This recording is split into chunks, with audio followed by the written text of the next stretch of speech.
Hi everyone, I'm Dr. Priyadarshini. I scored a rank of 536 in NEET PG 2025 from a rank of 96,000 in NEET PG 2024. I'm here to tell you what not to do during your PG preparation.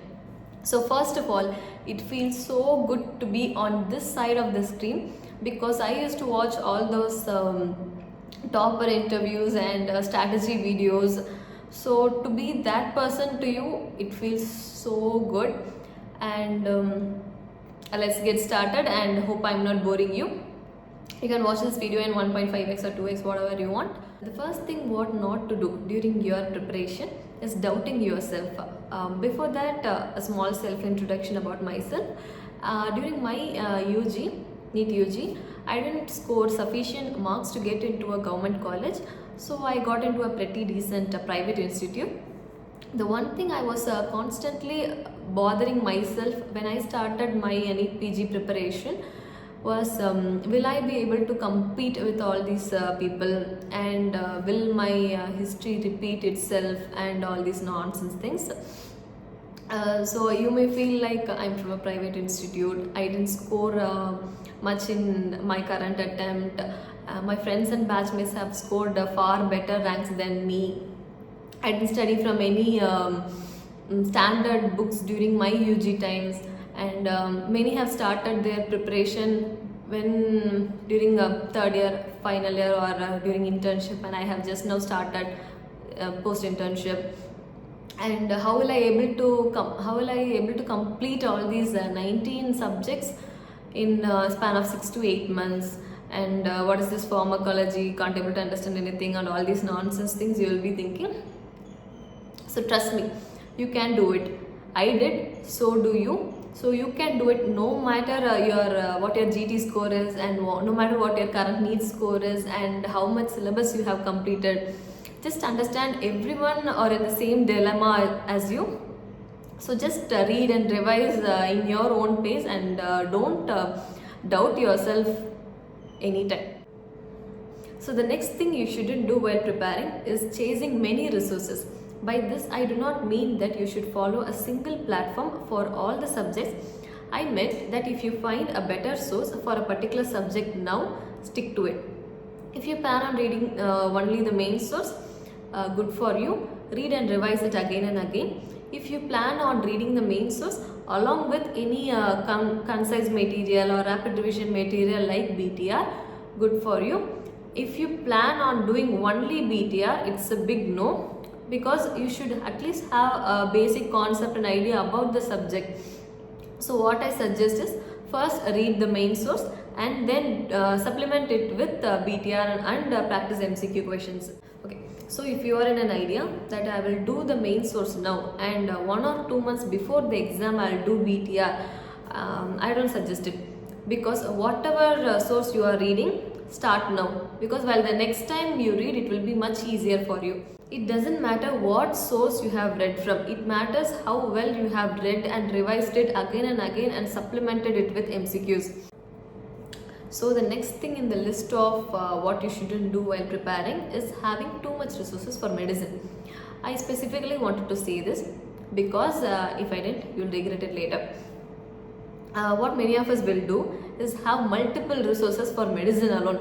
I'll watch Rajesh Gubba sir's class from Media Plexus, and I will watch rapid revision from Rakesh Nair sir, and I will watch 100 hours in medicine, 100 hours from Dilip Kumar sir, and I'll top it off with last resort revision from Deepak Marwa sir.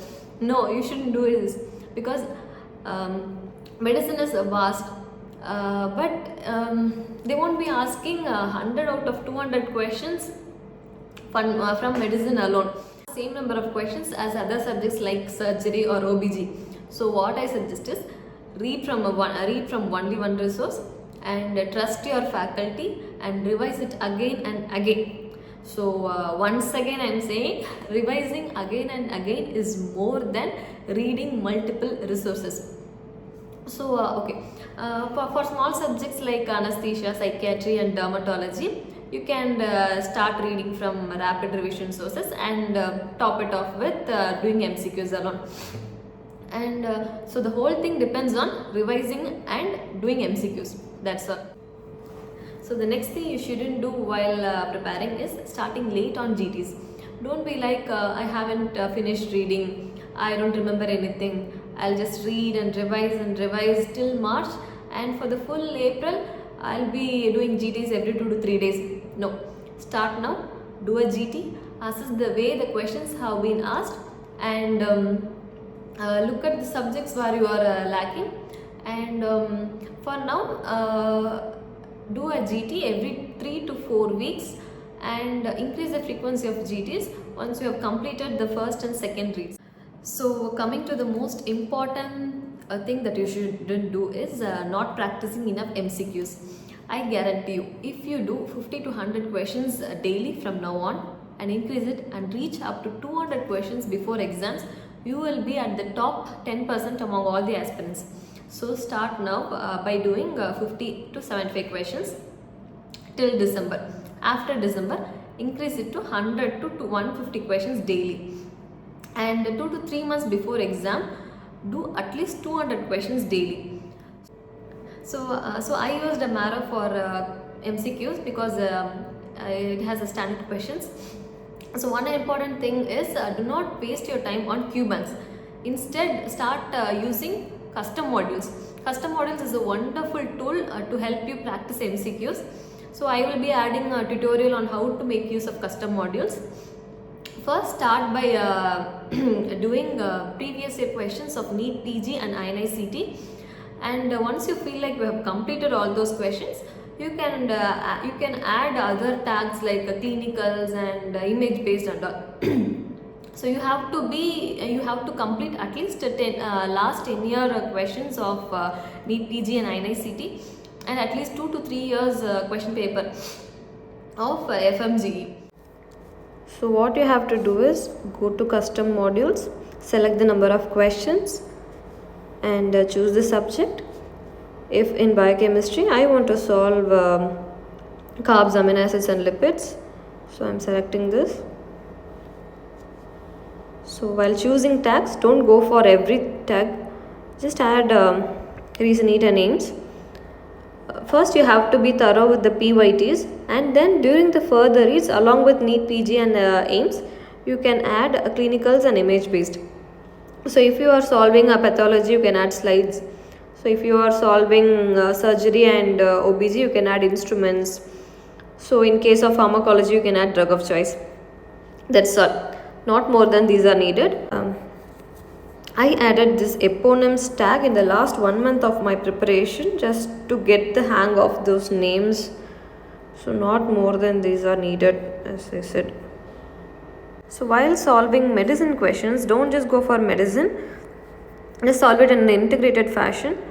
So select the number of questions, choose the subject, and if you want to solve CNS, so I'm choosing nervous system, and go to physiology, add central nervous system, and also in pharmacology. So solve it in an integrated fashion. Okay. Same applies for every other systems like CVS, GIT. Every system you should solve in this method. Next. So while choosing tag, same applies, and select recent NEET and aims. Once you feel like you have completed all those PYTs, then you can add image based and clinicals and slides. So even if I didn't study on that day, I somehow managed to complete my daily sets of MCQs. So wherever you go, even if you are in travel, just take out your phone and just solve 50 MCQs.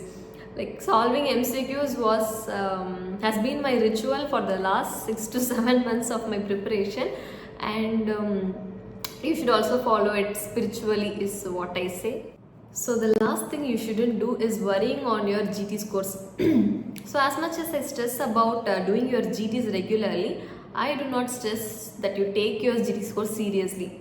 Wait, let me say. So I used to watch all those NEET PG strategy videos of toppers. I used to compare my scores with their GT scores. Like, oh, they have got this much in February, but I got only this much, so I should improve, and like that. So I didn't feel dejected seeing my GT scores, and my score was pretty stationary till February, and it started increasing only after my second and third read. So GTs are not for showing where you are. It will give you a boost, but at the same time it will give you a false perception. So during May Inset, before May Inset, I for the first time got more than 150 corrects, and I was so confident, and I was like, "Avladhan Inset la edutharlam appadinu," and I ended up doing it very bad. I got less than 110 corrects maybe, and with a rank of 13,500. So I was very disappointed, and it did give me a perspective towards the GT scores. So from then on, I didn't take any GT scores seriously, but I did the free GTs from all other platforms just to see the questions, not the scores. And I got around 135 to 145 corrects every time. My maximum GT score was 155, but I ended up getting 167 corrects in NEET PG, current NEET PG. So you can understand from that that GT scores are they do not mirror your original scores, but they are important to give you a simulation of the original exam, and to help you get accustomed to the exam environment, and to test your concentration while you attempt all those 200 questions. So do not miss your GTs. So along the GTs, do not miss the TNDs, that is test and discussion videos. When you are not in the mood to study, just put on the TND videos from any platform like BTR, or you can see plenty in YouTube also. So they help you on how to approach a question. There is many difficult questions which you might have skipped due to its level of difficulty. That's all. So that's all for now. And read and revise it again and again. You should have at least revised it 4 times before your exams. It is going to be one of your toughest phase in your life. So surround yourself with the most positive people. Talk only to 2 to 3 of your trustworthy friends, and not more than that, because everyone will have their own pace and method of studying. So when you hear all those information, you will end up getting scared, confused, and you'll start self-doubting yourself. And talk with your parents, because they are the one who are going to bear all those mood swings you are going to throw at them during this preparation period. And avoid your negative relatives, and sleep for 8 hours, and don't mess up your physical health. So if you have any doubts, you can ask me or any of your trusted seniors, and I wish you all a very good luck, and thank you.